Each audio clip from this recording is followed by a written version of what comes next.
hope they ignore the questions and enjoy the quality of the movie and just accept them as some sort of character in these movies and not worry about how these people came about, where they're from, what team are they a part of, what the hell they're doing in the Superman movie. Right. But my whole Yeah. thing about the John Williams thing is you either go for the full theme or you don't do it at all. And teasing me just made me want it more.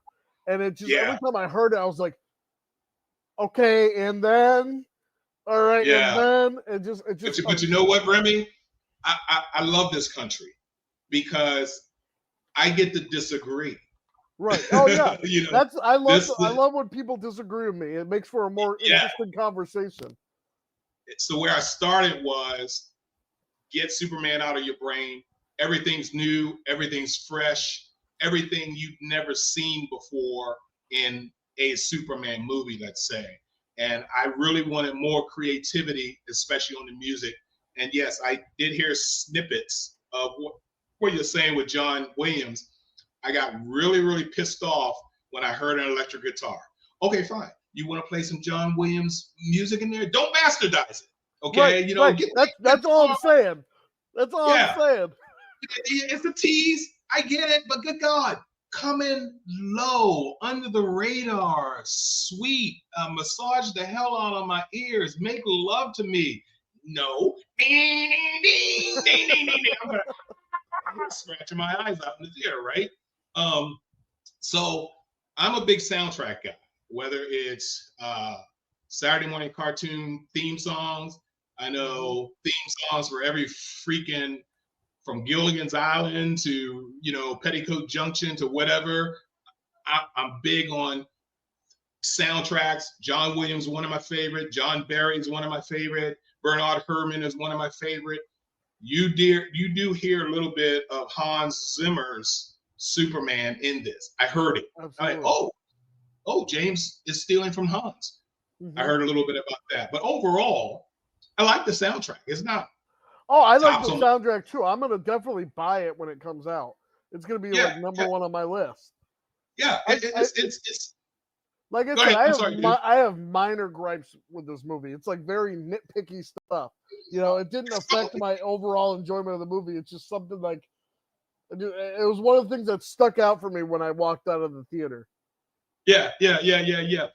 I mean, and that's cool. That's okay. My focus was on the movie, theme music. Sorry about that. I actually was turning you on, you know, in another box here. But I like the music. It wasn't a standard. Well, I shouldn't even use the word standard because they basically only did it in two movies, and that was James Gunn's Guardians of the Galaxies Volume 1 and Volume 2, you know, music soundtrack, you know. Classics. That was appropriate for Guardians and Galaxy and appropriate in the sense that it was new, it was original, it was fresh. It's like, oh, look what he's doing. He took, you know, way back music and he's throwing it into a superhero movie which I didn't want to see in the first place. Right. There were so many Marvel characters out there. What the hell are you doing? Jumping from, I don't know, whoever was the last Iron Man, Thor, whatever, who was next to Guardians of the Galaxy? You're not finished the whole freaking gallery of superheroes out there. You went to Guardians of the Galaxy? Well, that movie is going to suck. Love being wrong. I love being wrong, you know? Yeah. So that's basically my take on I got two more things I didn't like. And then we'll go back into positives. Another thing was the angles. Like so many times they would push into like a very much a close up and then switch out to like a long shot. I would just like the long shot that goes down into it. I feel like I would like to see more of Superman's apartment, more of the environment, and it just kept doing close-ups, and I wasn't about that. It kind of turned me off. Wow, dude, you're good. It was just something I thought it kept bugging me every time I do it. It was like the other movies that were shot in IMAX like about 6 years ago. They would switch between the IMAX widescreen to full screen, back and forth in the middle of the movie. It would just bother me. And so like this is almost bothering me in the same way as I wanted to see.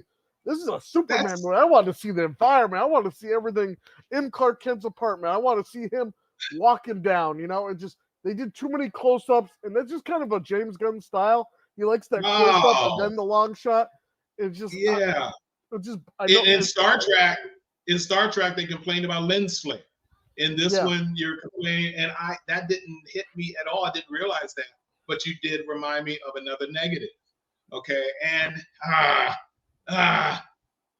this is going to happen in real life if we have metahumans in our own society. This is going to happen, and that is the destruction of cities. And it upset me so much in Man of Steel that I'm like, oh my God, thank God that's over with, and I won't ever have to see that again. Well, that happens in this movie as well, and I was a little bent out of shape over it. Number two, because I didn't tell you guys this, I'm also an architect. Okay, so seeing all those buildings go down, I'm cringing because I know how long it took to build those suckers and how long they've been standing there, and in the blink of an eye, somebody wants to play dominoes with them, and that really pissed me off. Did you see the post-credit scene about it though? They made a joke about it. Yes, I did. Now that's the one that hit me the most because my clients have done things like that to me. They make me stand in front of a house that I've designed for them and say, "Hey, Mark, what's that crack? What's that crack in my wall?" It's like, I'm not the freaking contractor, for God's sakes. I just designed the damn thing, But that after credit scene was hilarious. I about fell on the floor because I knew what he was talking about. Yeah. And Mr. Terrific applied the appropriate response. Oh, that was classic, man. I love that post-credit scene. I about died. I about died too. It was absolutely classic, stunning. So yeah, okay. So that's another negative was the filming technique that James Gunn used, which I have to check that out tomorrow. My final negative, and like I said, this is very nitpicky, right? And this is gonna sound me like I'm an angry fanboy. I know. How they handled the parent situation, and I understand. You're just making me you're reminding me so much of what I dislike. I totally forgot it just sitting here with you. But see, I understand what they were going for, that the found family is more important than the family you were born with. I get it, yada yada yada.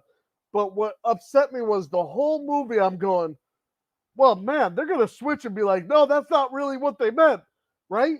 And then the credits hit me and I'm like, man, they're really gonna roll with this. They're really just throwing it out there like that.